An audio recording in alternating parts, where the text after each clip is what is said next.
Dari mulai saya apa namanya mempelajari Islam, kemudian akhirnya saya masuk Islam dan saya teruskan dengan kegiatan dakwah sampai hari ini.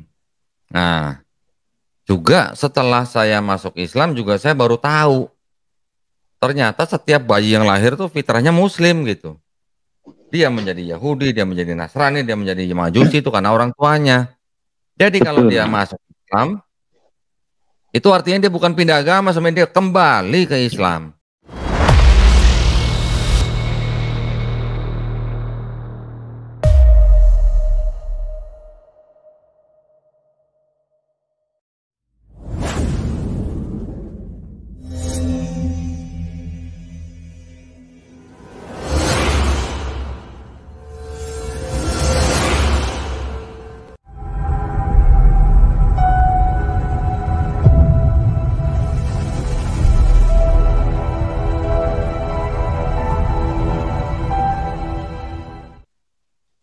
Terus kemudian setelah saya masuk Islam, saya juga, aduh, saya kalau mau, saya kok pengen gitu ya ikut dakwah gitu ya. Karena saya tahu di dalam Islam juga dakwah kan, sampaikanlah ya, walaupun hanya satu ayat gitu ya.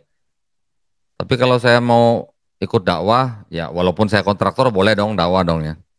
Tapi kan pikirannya kalau dakwah itu kan harus masuk pesantren dulu gitu ya. Jadi ustadz gitu lah. Saya waktu itu udah mau masuk pondok mas, mau ceritanya mau mondok gitu lah, tapi nggak yang full gitu lah ya, hanya temporary gitu lah.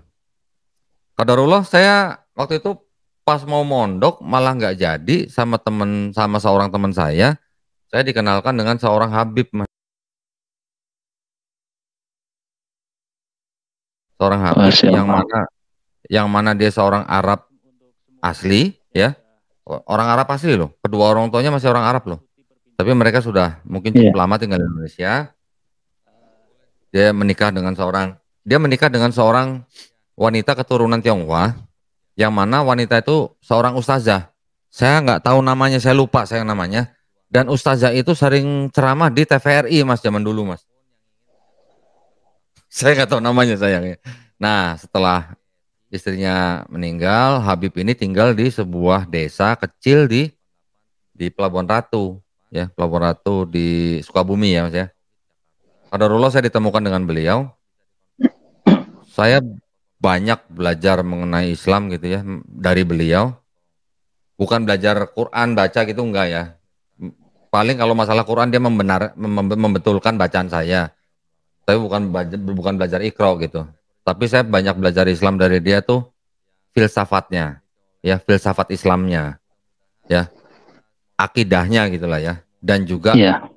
fikihnya nggak terlalu banyak lah. Kalau fikih saya banyak belajar dari YouTube. Tapi kalau akidahnya saya banyak belajar dari Habib ini gitu.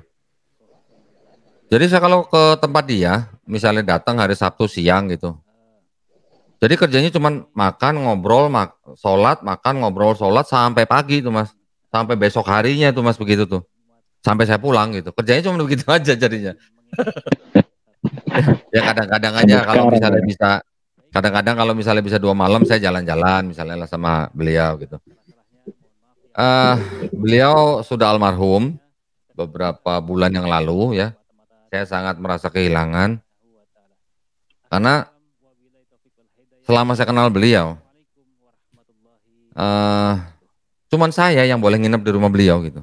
Yang lain tamu datang tuh nggak ada yang nginep gitu. Dan kalau saya lagi ada proyek di luar pulau gitu ya, saya sering apa namanya mengerjakan proyek di Sumatera Selatan, Mas. Beliau tuh selalu yang mengingatkan saya gitu.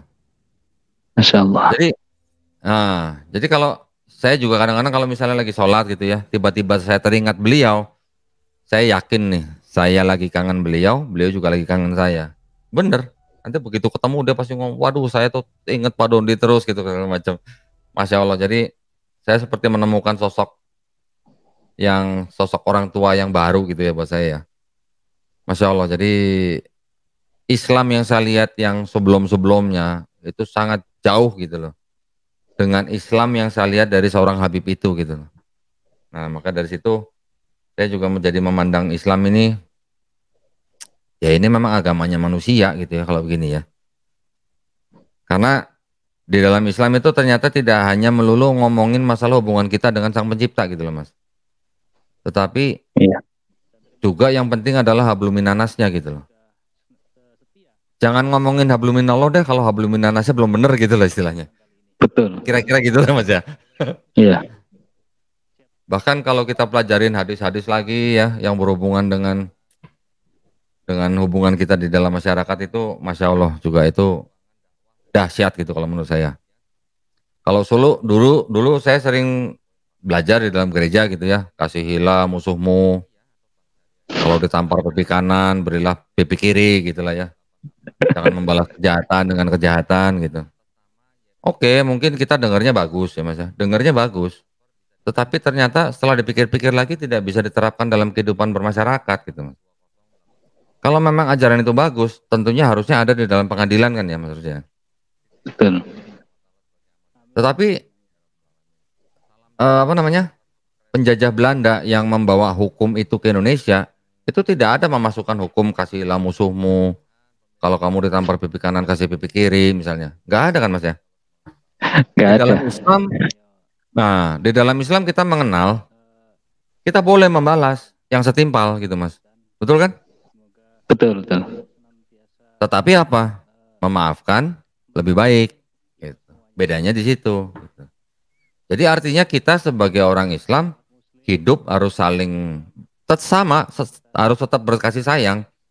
Tetapi kalau kita dizolimi, kita boleh membela diri, kita boleh melawan, atau boleh membalas yang setimpal. Tetapi memaafkan atau mengampuni itu lebih baik. Nah, itu buat saya jauh lebih realistis dibandingkan kalau kamu ditampar pipi kanan kasih pipi kiri gitu atau kasihilah musuhmu gitu loh. Nah, itu jadi Masya Allah. ya waktu itu jadi saya mulai apa ya namanya ya, mulai tebel gitu lah ya. Dalam arti oh memang ini ajaran atau agama yang memang diperuntukkan bagi manusia gitu lah. Nah, waktu itu karena saya pengen dakwah, tapi karena saya nggak jadi masuk pondok, akhirnya saya dikasih ide untuk menerjemahkan video-video debat, Mas. Video-video debat yang ada di Inggris, yang di Speaker's Corner, gitu ya. Saya Di juga mana itu? sering Di nonton Indonesia video-video atau di debat. luar negeri? Di Inggris, Mas, di London. Oh, di Inggris, Masya Allah. Di London itu ada sebuah taman besar, nama tamannya Hyde Park. Di pojokan itu ada tempat namanya Speaker's Corner. Di tempat itu setiap orang bisa ngomong apa aja, bisa berdebat apa aja, nggak ditangkap polisi. Kecuali berantem baru ditangkap polisi gitu.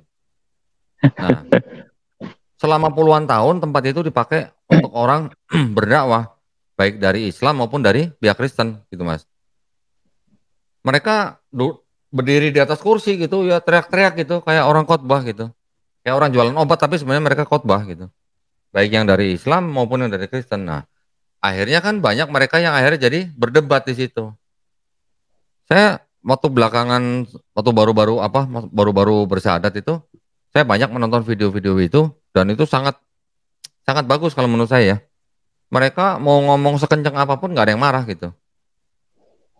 Nah dari situ akhirnya saya bisa mendapatkan kesempatan menerjemahkan video-video tersebut di sebuah channel yang punya orang Inggris itu, ya. Kami berkomunikasi, akhirnya jalan kurang lebih 2 tahun Mas saya menerjemahkan video-video itu gitu.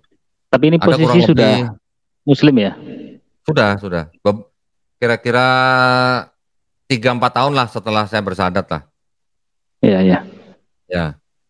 Nah, dari situ ilmu yang saya dapatkan itu lebih banyak lagi. Di situ juga komplit gitu. Mau masalah teologis, mau kritik teks, mau sejarah, semuanya ada di situ gitu Mas. Kan yang berdebat di situ tuh bukan orang-orang sembarangan gitu. Bukan cuman yang orang-orang di jalanan yang gimana. Yang datang ke situ tuh ada yang doktor, ada rabi Yahudi bahkan, ada pendeta, ada dai, macam-macam. Bahkan ada ateisnya juga, ada seknya juga, ada Hindunya juga. Macam-macam campur pokoknya di situlah. Tetapi memang yang paling banyak mereka berdebat itu cuma dua kelompok yaitu Islam dan Kristen. Nah, setelah itu eh, saya ditawari masuk ke sebuah yayasan yang saya gabung sekarang yaitu Yayasan Pembina Mualaf atau HIT ya, atau channelnya Geraha Mualaf gitu. Nah, alhamdulillah di situ saya mulai berkontribusi lah ya untuk dakwah yang di bidang kristologi gitu Mas. Karena saya cocoknya dengan Yayasan Pembina Mualaf ini karena visi misinya itu adalah membentengi akidah umat Islam. Misinya itu salah satunya dengan kristologi ya, selain membina mualaf-mualaf. Jadi Iya. kristologi itu jadi tersalurkan gitulah. Ya, ya begitulah makanya kalau yang cari pendeta buat debat ya saya yang ditugasin gitu Mas. Saya yang maju gitu. Jadi kalau tapi susah nyari pendeta sekarang buat debat Mas. Nah, kok Rata-rata mereka maunya debat paling jauh online. Kira diajak offline atau face to face itu hampir hampir langsung semuanya udah nggak mau. Mungkin bedanya gini kali ya. Kalau zaman dulu kan sering ya debat face to face ya. Karena juga internet kan belum maju seperti sekarang, ya kan? Jadi ya zaman dulu kan banyak orang berdebat face to face, buka-bukaan kitab gitu lah ya. Sekarang dianggapnya sudah ada internet, sudah ada Zoom, sudah ada apa namanya YouTube, semua bisa dilakukan melalui online. Tetapi tetap berbeda gitu Mas. Debat face to face dengan debat online itu tetap beda. tetap Saya beda. walaupun juga mempunyai channel juga untuk memberikan kajian-kajian kristologi, saya tetap harus punya bahan-bahan yang seperti ini, Mas. Bahan-bahan seperti ini udah jadi kayak harta karun gitu kalau buat saya nih. Saya ngelihatnya aja udah pusing nih. Sampai saya kumpulkan tuh. Tebal banget. Itu Bible-Bible tua tuh, Mas. Ada yang 1970-an, bahkan ada yang 1800-an. Nah, jadi Luar gini-ginian biasa. memang masih perlu gitu. Kalau online Iya, kan kebanyakan kalau tidak memperlihatkan data kan jatuh-jatuhnya hanya asumsi ya. betul. Makanya saya nggak mau debat online gitu. Kalau kalau mau debat ya offline gitu. Ya jadi gitu Mas perjalanan saya dari mulai saya apa namanya mempelajari Islam, kemudian akhirnya saya masuk Islam dan saya teruskan dengan kegiatan dakwah sampai hari ini. Nah juga setelah saya masuk Islam juga saya baru tahu ternyata setiap bayi yang lahir tuh fitrahnya Muslim gitu. Dia menjadi Yahudi, dia menjadi Nasrani, dia menjadi Majusi itu karena orang tuanya. Jadi kalau Betul. dia masuk Islam, itu artinya dia bukan pindah agama, sebenarnya dia kembali ke Islam. Kembali. Kembali ke Masya Allah. fitrahnya. Jadi buat saya itu sebuah hal yang luar biasa gitu ya. Apalagi kalau kita baca lagi bahwa setiap roh yang sebelum diturunkan ke dalam manusia itu sudah berikrar gitu ya bahwa Allah adalah satu-satunya Rob kita, ya kan? Masya Allah. Tapi begitu lahir kan kita sudah semuanya dilupakan gitu ya. Semua sudah lupa. Sampai akhirnya kita menerima hidayah dari Allah Subhanahu wa taala ya alhamdulillahirabbil alamin. Gitu Mas. Demikian. Alhamdulillah. Nah, pada saat masuk Ya. Islam itu ada nggak sih keluarga atau pihak dari gereja atau dari eh, pihak keluarganya sendiri yang menentang Kohdondi? Enggak ada. Ya itu aja cuma kakak perempuan saya aja yang nanya begitu. Oh, Masya Begitu Allah. saya jawab jadi pengikut Yesus, udah selesai. Terus itu kalau boleh tahu siapa Habib eh, yang dimaksud Kohdonitan itu kalau boleh tahu eh, namanya siapa? Habib Haidar. Saya Oh, hafalnya Habib tuh Haidar. Habib Haidar ya. Allah maafir Habibnya lahu. saya lupa siapa ya. Iya ya, Masya Allah. Nah, pada akumulasi daripada pencarian Kohdonitan, mencari kebenaran eh, pada titik apa sih Kohdonitan akhirnya oke lah saya masuk Islam untuk bersyahadat. Maksudnya titik apa Mas? Puncaknya kan selama perjalanan itu kan mencari, kemudian pada akhirnya koordinator menemukan dan yakin mantap mas, akhirnya mantap masuk Islam, memutuskan untuk bersyahadat. Ya itu tadi dari titik pada waktu saya bisa membuktikan bahwa ternyata Al-Quran itu bukan karangan seorang Muhammad SAW gitu mas. Terbukti gitu bahwa Al-Quran itu adalah murni wahyu daripada Allah Subhanahu Wa Taala gitu. Jadi dari Jadi sisi sainsnya gitu saya masuk gitu mas. Nah, ya ya ya saya tadi mungkin belum cerita. Ternyata kan kalau kita apa namanya amati gitu ya. ya Ternyata kan yang namanya politik juga kan banyak yang melibatkan agama ya mas ya. Nah, jadi memang ada orang-orang yang menggunakan agama sebagai alat politik ada ya. Tetapi maksud saya ya akhirnya saya bisa sadar gitu loh. Oh, ternyata kalau ada pihak tertentu yang tidak suka dengan Islam ya mereka akan mendiskreditkan bisa melalui media gitu loh ya kan. Juga beberapa stigma-stigma gitulah yang mungkin kita sering dengar gitu ya. Kalau Mas Nur kan berasal dari mungkin keluarga Jawa gitu Mas ya. ya Kalau saya keluarga Tionghoa Mas, kalau saya keluarga betul Tionghoa, betul. Mas nggak tahu apa yang diomongin keluarga saya mengenai Islam, ya kan? Iya iya betul betul. Itu gimana sih? Kan lahir Tionghoa kan, bukan Ya. pilihan kan. Terus Nah, mungkin lingkungan orang Jawa. Seperti apa sih mm, apa koordinatan waktu di lingkungan keluarga atau lingkungan-lingkungan di sekitar keluarga di rumah itu? ya. Tadi kalau Mas Nur bilang kita kan nggak bisa milih ya mau lahir jadi orang apa ya, betul sekali Mas Iya itu Mas. betul. Jadi tidak ada orang yang bisa milih jadi dia lahir jadi orang bule, apa dia lahir jadi orang Cina, apa dia lahir jadi orang Batak, apa orang Jawa dan sebagainya. Tidak ada orang yang bisa milih kan? Iya betul. Kalau bisa milih saya juga mau milih gitu Mas mungkin ya. Nggak usah milih lagi oh, koordinatan udah Tetap luar biasa.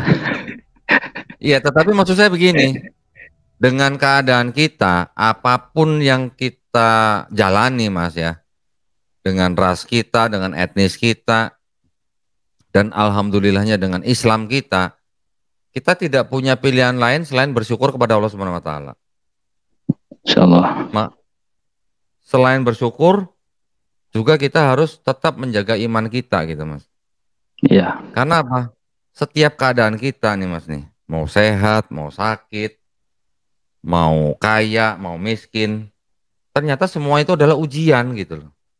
Buat muslim, ya kan? Bahkan kalau mau dibilang, kalau mau diukur-ukur gitu ya, istilahnya mau ditimbang-timbang, sebenarnya orang yang apa namanya ujiannya lebih berat itu orang yang kaya gitu kalau menurut saya Mas ya. Oke, mungkin secara materi dia mudah mendapatkan. Kalau orang yang miskin, dia mungkin sulit mendapatkan. Tetapi dari segi imannya belum tentu gitu Mas. Kalau Iya. orang yang kekurangan materi, otomatis dia imannya pasti akan dia jaga terus gitu. Karena dia tidak banyak godaan.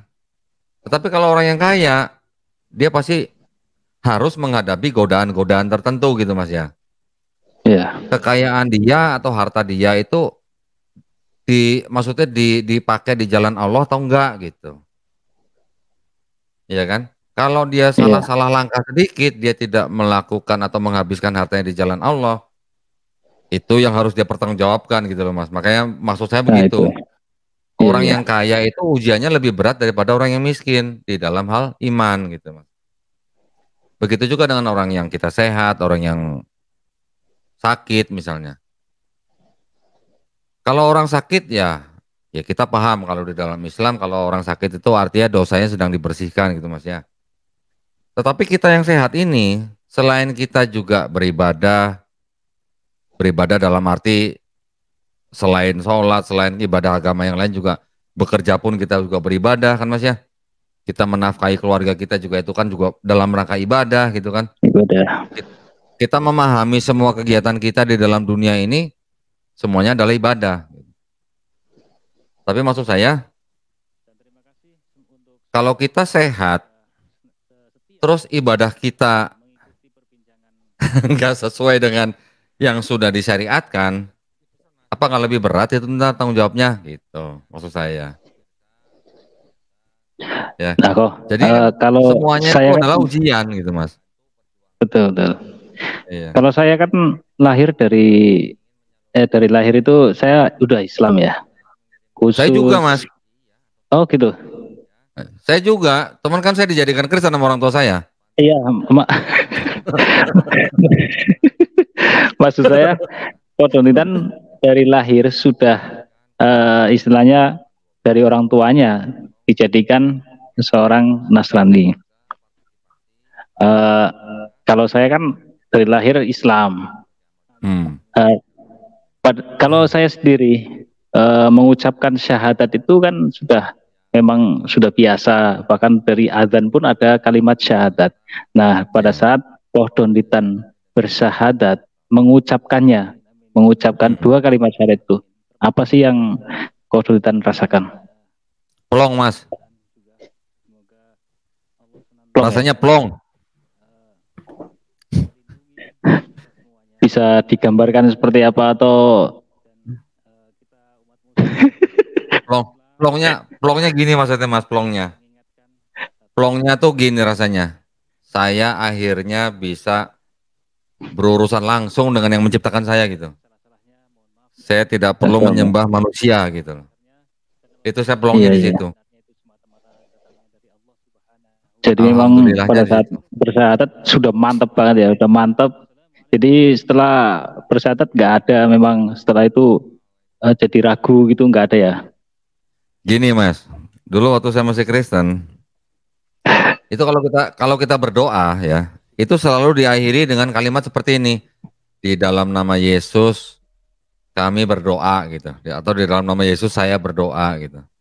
Itu selalu ada kata-kata seperti itu. Nah, setelah jadi Muslim kan nggak ada kayak gitu-gitu, Mas, ya kan? Nggak ada. Ya maksud saya doa-doa yang pribadi gitu ya, bukan doa yang dipakai di dalam sholat ya. Iya, iya. Artinya doa yang kita pribadi langsung, itu kan nggak ada semacam itu gitu loh, Mas. Nah, tetapi kalau yang namanya sholawat, beda ya, maksudnya kan sholawat itu kan, maksudnya sholawat itu kan bukan dalam rangka kita berdoa kepada sang pencipta kita gitu loh. Sholawat itu kan kita bisa ucapkan kapan aja gitu ya. Itu kebutuhan Jadi, kita. ya, jadi plongnya saya itu karena akhirnya saya tidak harus menyembah manusia gitu, Mas. Iya, iya. Terus pada saat start dari syahadat, Kodonitan selama menjadi Muslim itu ada nggak sih ujian-ujian yang menurut Kodonitan itu berat, paling berat itu?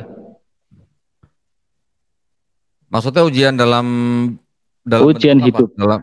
Ya ujian hidup lah. Oh, ujian hidup. Ya alhamdulillah, Mas, namanya orang hidup kan pasti semuanya ujian kan tadi yang saya bilang kan. Iya. Apalagi yang namanya kita menjalankan perusahaan sendiri itu kan pasti banyak tantangan, hambatan ya. Iya. Kita juga harus cari kesempatan gitu lah segala macam. Tetapi yang membedakan saya gini, Mas, waktu saya sebelum bersyahadat dengan setelah bersyahadat. Artinya sebelum masuk Islam dan setelah masuk Islam, bedanya gini, Mas. Kalau dulu sebelum Muslim, ya namanya kita kerja ya. Waktu saya buka kantor sendiri juga kan, waktu itu kan saya juga masih Kristen ya. Kalau di dalam setiap pekerjaan itu kita selalu mikirnya apa? Kita kerja nih, nanti bulan depan ini ada kerjaan apa ya gitu. Kalau terima gaji sih oke, mungkin tiap bulan terima gaji. Tapi kan untuk menjalankan perusahaan itu kan pasti kan kita harus memikirkan terus nih kelangsungan hidup perusahaan kita gitu kan pasti kan. Ini apalagi kalau kontraktor kan harus mikirin habis proyek ini proyek apa lagi gitu kan. Betul, Kan betul. gitu. Tetapi setelah saya menjadi seorang muslim, hati saya jauh lebih tenang, Mas. Masya Allah. Hati saya jauh lebih tenang, saya nggak terlalu mikirin besok saya dapat proyek apa gitu. Saya nggak terlalu mikirin itu. Dan kalau misalnya saya ikut tender kalah, saya juga nggak yang seperti terlalu bagaimana gitu lah. Karena di dalam seorang muslim, namanya aja muslim. Orang muslim itu adalah orang yang berislam. Orang berislam itu artinya orang yang berserah diri kepada yang menciptakan kita, patuh, tunduk, Betul. taat gitu loh. Jadi kalau misalnya kita tidak mendapatkan sesuai harapan kita, ya itu artinya memang belum rezeki kita gitu loh. Biasa aja gitu Mas, santai aja gitu. Jadi kita juga yakin nggak mungkin yang namanya rezeki kita tuh ketukar sama orang lain gitu loh. Iya, Ya kan? iya betul. Nah, tetapi memang rezeki itu memang diatur Allah Subhanahu wa taala untuk kita juga istilahnya ada apa ya namanya ya, ada kayak semacam waktu-waktu yang memang mungkin sudah diatur Allah Subhanahu wa taala ya. Dengan keimanan kita juga gitu maksud saya Mas. Maksud saya gini, kalau kita benar-benar berpasrah, benar-benar berserah diri gitu ya. Dan kita selalu dalam keadaan tawakal ya. Maksudnya dalam keadaan tawakal itu ya kita menjalankan perintahnya, kita menjauhi larangannya, tetapi tidak ada yang kotor di dalam diri kita sendiri gitu. Iya, Art, ya Mas tahu sendiri lah ya zaman sekarang gitu ya. Dulu waktu saya baru apa namanya belajar sholat gitu ya. Pasti Mas ada pikiran-pikiran yang saya lakukan zaman dulu gitu loh. Ya, itu iya semuanya saya masih bersihkan. terrekod, Pak. Ya, itu semuanya saya bersihkan, semuanya saya coba hapus ya dari ingatan saya, kemudian juga hal-hal atau mungkin segala macam yang bisa membuat diri kita menjadi tidak suci gitu, maksudnya yang macam-macam lah ya. Kita tahu lah, mungkin kita punya apa yang itu sebenarnya adalah penghalang antara kita sama Allah Subhanahu wa taala gitu, Mas. Itu semua harus kita bersihkan dulu, ya. Benar-benar kita berserah diri, benar-benar kita menjalankan perintahnya, menjauhi larangannya. Insya Allah, Mas, kalau kita sudah bersih gitu ya, dan kita mengikuti apa yang sudah apa namanya sudah disyariatkan gitu ya. Insya Allah Allah ora turu, Mas. Iya betul. Iya kan? Allah Iya, ora sare kan, Mas. Ngapunten sare. Iya kan? Iya betul. Saya yakin sekali Allah tidak tidur. Allah pasti memperhatikan hamba-hambanya yang bertawakal gitu. Jadi nggak ada alasan buat kita khawatir gitu Mas ya. Ya oke lah kita khawatir dengan hal-hal yang di dalam duniawi khawatir ya. Tetapi kalau kita pasrah, insya Allah Mas gitu. Jadi Insya ujian Allah. ya saya pernah beberapa kali ada ujian. Tetapi alhamdulillah di dalam menghadapi ujian itu kita jangan sampai kendor iman kita gitu Mas. Begitu kita kendor, tambah berat ujiannya tuh. Tapi begitu kita tetap istiqomah gitu ya Mas ya. Kita hanya berharap kepada Allah gitu misalnya. Insya Allah Mas, Allah pasti bantu lah. Nah, tapi kuncinya juga selain daripada tawakal itu, kita tahu nih, kan kita juga pasti baca-baca hadis lah ya. Kalau Iya, amalan ini tuh pahalanya apa sih?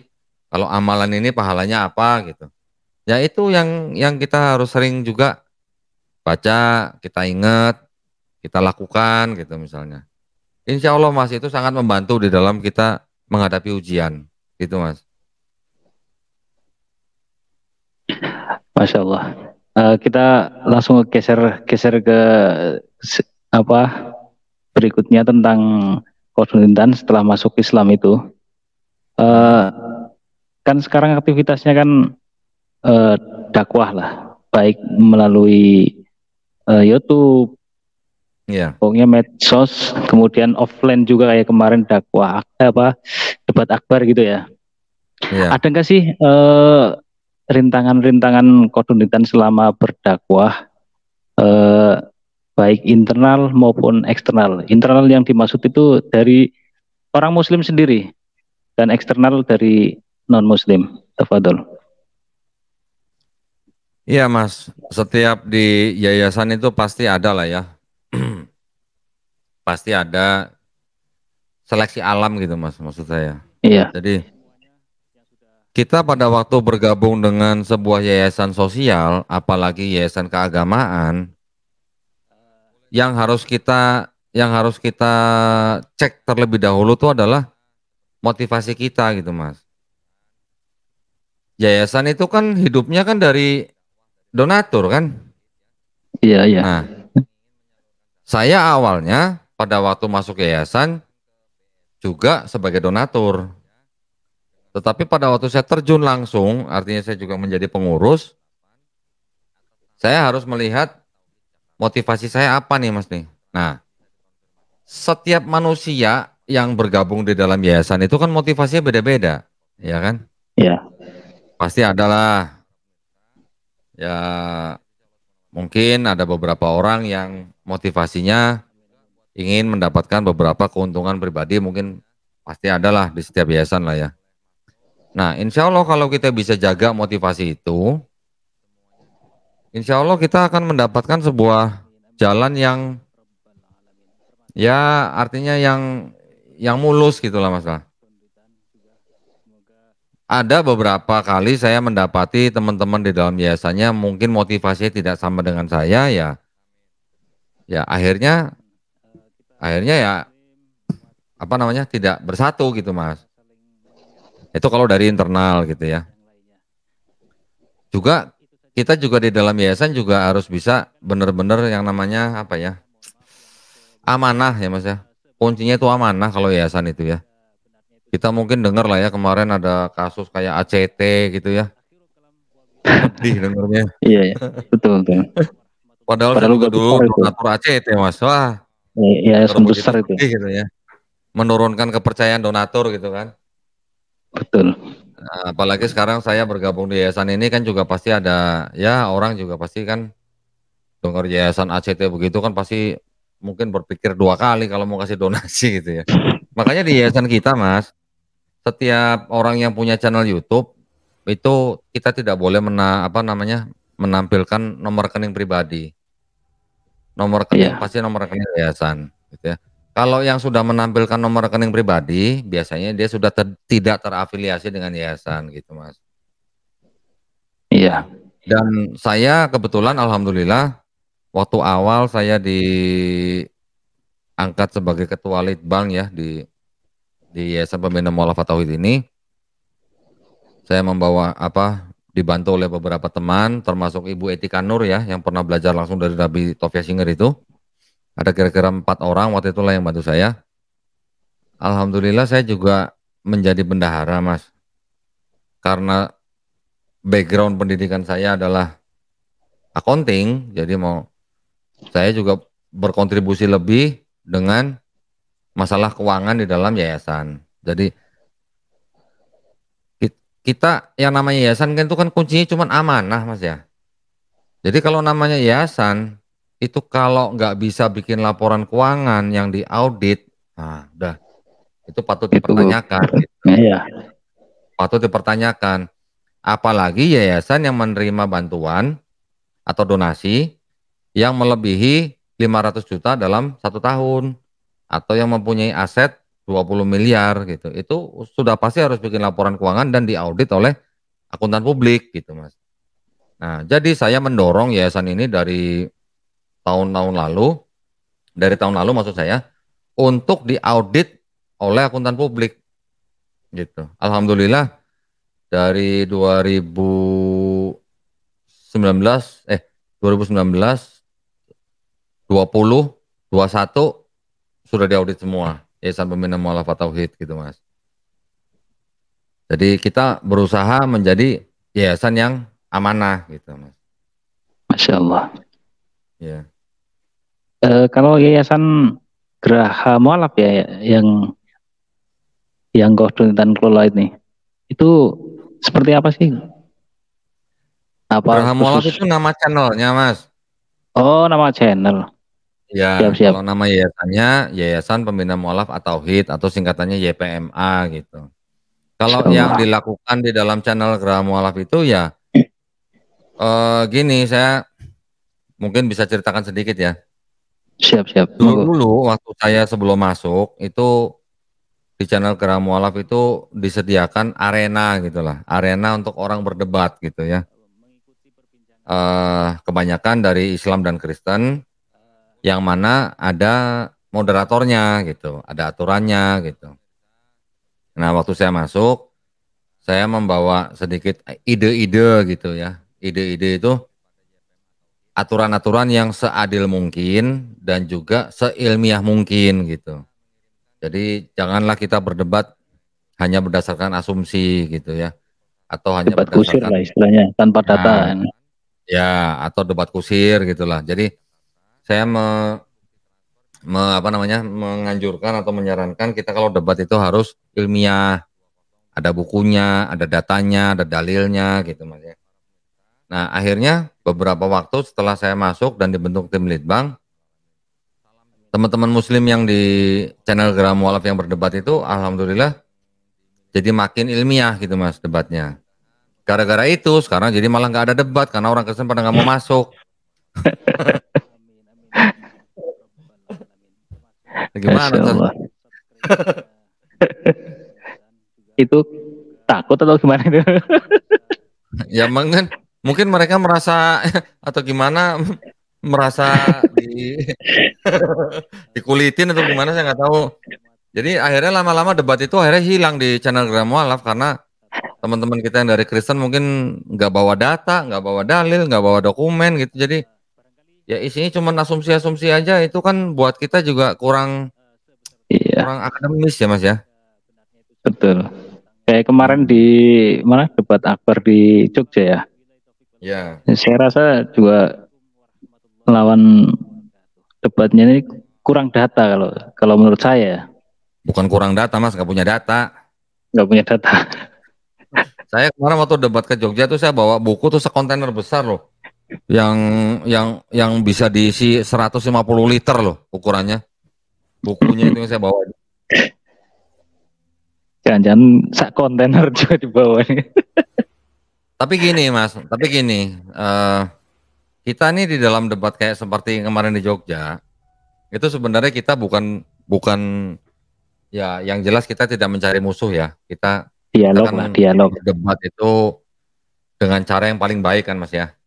Kan kita Betul, betul. diperintahkan juga begitu kan, janganlah kita mendebat dengan ahli kitab kecuali dengan cara yang paling baik. Ya Ya, walaupun Kristen itu bukan ahli kitab buat saya, tetapi kita juga tetap harus berdebat dengan cara yang paling baik. Tetapi maksud saya gini, tujuan kita melakukan debat-debat seperti itu atau yang disebut dengan perang pemikiran, target kita sebenarnya bukan pendetanya, Mas. Bukan pendetanya. Kalau pendetanya Mas Nur kan sudah bisa lihat sendiri kan? Ya, iya, kita tidak menyerang pribadinya, Mas ya. Yang kita betul. boleh serang itu hanya argumennya. Saya tetap menghormati lawan debat saya. Apapun ininya apa namanya? Mau seperti apa orangnya, saya tidak mendiskreditkan pribadi orangnya, tetapi yang harus kita lawan adalah argumennya. Tapi maksud saya, tujuan kita berdebat seperti itu adalah target kita bukan pendetanya, tetapi dari penonton, Mas. Baik dari kalangan muslim maupun dari kalangan non-muslim. Apa yang Betul. bisa kita dapat dari debat itu gitu. Syukur-syukur kalau jemaatnya pendeta itu ikut nonton gitu ya. Nah, kita kan nggak pernah tahu dakwah kita itu berakibat apa kepada Ya, itu orang. sebagai wasilah kan. Ya, sama kan seperti saya waktu saya nonton video-videonya almarhum Syekh Ahmad Didat. Almarhum Syekh Ahmad Didat juga pada waktu dia debat, pada waktu dia dakwah kan dia juga nggak tahu ada orang di belahan bumi yang lain menonton videonya, akhirnya masuk Islam. Kan beliau juga nggak Betul. tahu. Nah, jadi saya juga berpikir seperti itu aja. Kita berdebat, kita beradu argumen, kita beradu data.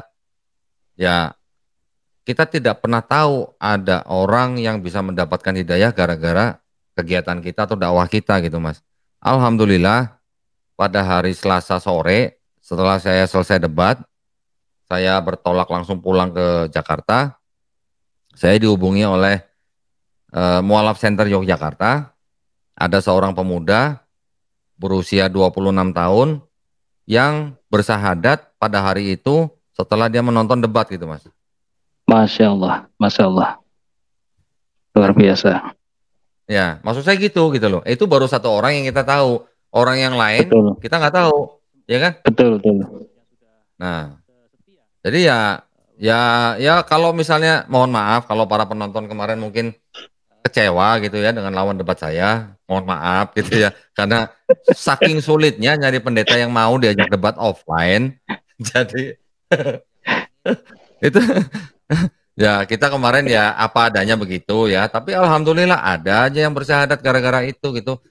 Kita nggak pernah tahu Mas, hidayah Allah menghampiri siapa kita nggak pernah tahu Mas. Betul. Yang penting kita dakwah apapun caranya dengan cara yang paling baik, itulah yang kita lakukan gitu Mas. Masya Allah. Masya Allah.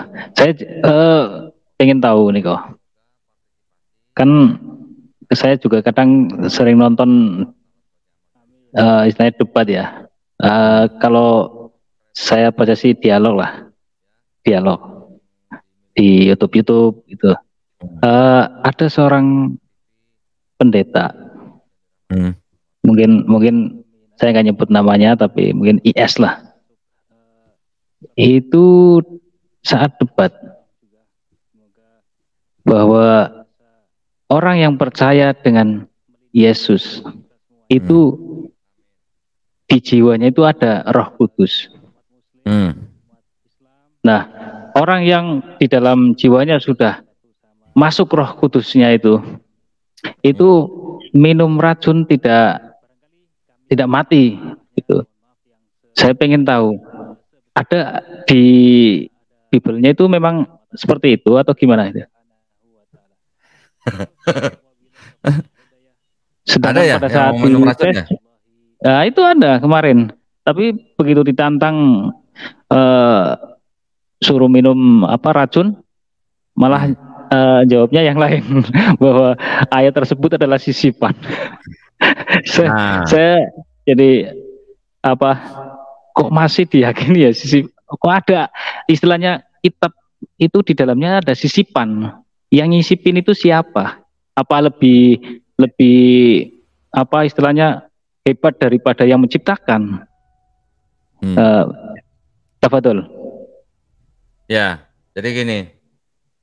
Kalau pesan saya nih buat para pendeta atau buat para apologet Kristen yang ditantang minum racun, ini saran dari saya ya, jangan mau. Benar Mas. Kenapa Lanjut. saya bilang begitu? Karena kan ayat yang dikatakan memegang ular atau minum racun nggak apa-apa itu kan ada di Markus 16 ayat 18. Itu jangan diikutin karena itu ayat sisipan gitu Mas. Ayat tambahan gitu. Iya. Buktinya ada gitu. Silakan buka Kodeks Sinaiticus di website ada, buka di Kodeks Sinaiticus ada nggak ayat-ayat itu gitu. Bahkan di ini juga ada disebut nih. Nih di sini juga ada catatannya. Ya. Jadi ayat itu jangan diikutin. Jadi buat para pendeta yang ditantang minum racun jangan mau. Orang itu ayat tidak asli kok, ngapain diikutin gitu maksud saya. Ntar kalau kenapa-napa rugi sendiri loh. Kalau bukan Ya. asli kenapa harus disisipin itu kok? Ya gini Mas, mungkin kan gini. Kan gini ya. Yang namanya proses penyalinan ya Mas ya. Proses penyalinan, pada waktu orang menyalin, itu kan dia juga punya pemikiran teologi sendiri Mas. Gitu kan? Iya. Pemikiran teologis ya maksud saya. Pada waktu dia menyalin, waduh ini yang nulis ini kok awalnya kok nggak mikirin ini gitu loh. Bisa nggak begitu Mas? Bisa kan? Bisa manusia. Loh iya manusia kan, karena yang menyalin juga Iya. manusia, yang menulis Nah, awalnya betul. juga manusia. Disalin oleh orang manusia yang mungkin dia pemikiran teologisnya lebih lebar atau lebih luas daripada penulis aslinya. Gitu. Karena ada begini juga Mas, ada ayat yang tadinya tuh hanya catatan di pinggir halaman. Gitu ya. Jadi dia menyalin nih. Dia menyalin kan, kalau zaman dulu kan yang disalin kan berupa kolom gitu Mas ya. Ya, Nah, antara kolom sama kolom itu yang nyalin itu nulis catatan di tengah-tengah gitu Mas, atau di pinggir gitu Mas. Catatan itu adalah pemikiran teologis daripada yang nyalin gitu Mas. Nah, catatan itu tidak pernah disebut oleh penulis aslinya gitu loh. Nah, pas pada waktu orang lihat, wah ini kok catatannya kok teologisnya bagus gitu ya. Udahlah, daripada jadi catatan mending jadi ayat gitu misalnya, ini contoh nih Mas ya. iya, Jadi bisa terjadi seperti itu gitu Mas. Yang tadinya catatan bisa menjadi ayat karena itu catatan itu juga mengandung pemikiran-pemikiran teologis gitu Mas. Makanya bisa menjadi catatan apa tambahan atau sisipan gitu. Nah, itu memang terjadi karena juga didukung oleh kekuasaan. Kan dari sejak zaman abad keempat, gereja kan sudah menjadi alat kekuasaan kerajaan. Sudah menjadi alat gitu loh, alat politik iya juga gitu. betul. Alat politik. Ya kan? Mungkin Iya untuk betul. mengumpulkan massa atau bagaimana gitu loh. Ya kan? Ya, kita mungkin cerita kalau yang sejarah-sejarah tuh panjang lah Mas ya. Tetapi dari semenjak abad keempat itu setelah gereja menjadi alat politiknya kerajaan, kan sampai sekarang juga mungkin masih ada tapi udah nggak banyak lah ya. Di zaman-zaman abad pertengahan pun kan juga gereja sangat kuat pengaruhnya gitu loh Mas. Iya, Bahkan yang bisa memerintahkan tentara Eropa untuk perang salib itu gereja Mas, bukan rajanya. Gerejanya yang nyuruh mereka perang salib, bukan raja loh ya. Itu karena mereka sangat berkuasa gitu. Nah, gereja itu kan juga mereka membawahi orang-orang yang menyalin kitab-kitab itu gitu loh Mas. Ya, ya hierarkinya panjang mungkin lah, ada penyalin, ada nanti bishop, ada apa segala macam sampai ke paus misalnya gitu lah. Itu kalau paus datang ke satu kerajaan Mas zaman dulu ya, zaman-zaman abad pertengahan gitu. Rajanya malah yang sujud sama paus, bukan paus yang sujud sama raja. Yang bisa mengeluarkan titah, kamu harus perang sono ke Yerusalem, perang salib. Itu gereja, bukan raja. Gitu. Bisa dibayangkan kan berarti kan kekuasaan raja kan. Makanya iya, kalau masalah tulisan-tulisan seperti itu tuh ya oleh penyalin-penyalin. Nah, ini terjadi pada waktu contoh misalnya seorang penyusun Bible yang namanya siapa? Erasmus ya. Erasmus itu menyusun Bible kira-kira di awal-awal abad ke-16 yang mana dia menyusun Bible yang dinamakan Textus Receptus ya. Pada waktu dia menyusun itu dia sudah punya bahan sendiri, dia sudah punya materi sendiri. Dia susun semuanya gitu, dari materi-materi yang berbahasa Yunani dan segala macam. Ternyata ada permintaan gereja untuk memasukkan satu ayat gitu. Itu minta gereja. Awalnya Erasmus nggak mau karena di materi-materi yang dia pegang itu semuanya ayat itu tidak ada gitu. Tetapi karena kekuasaan gereja, akhirnya ayat itu dimasukkan ke dalam Bible-nya Erasmus yang di dalam Textus Receptus itu gitu loh Mas. Nah, karena ada kekuasaan gereja, akhirnya Bible yang sudah disusun itu dengan 3 kali terbit, akhirnya diterima oleh seluruh kalangan gitu loh Mas. Makanya disebut Textus Receptus.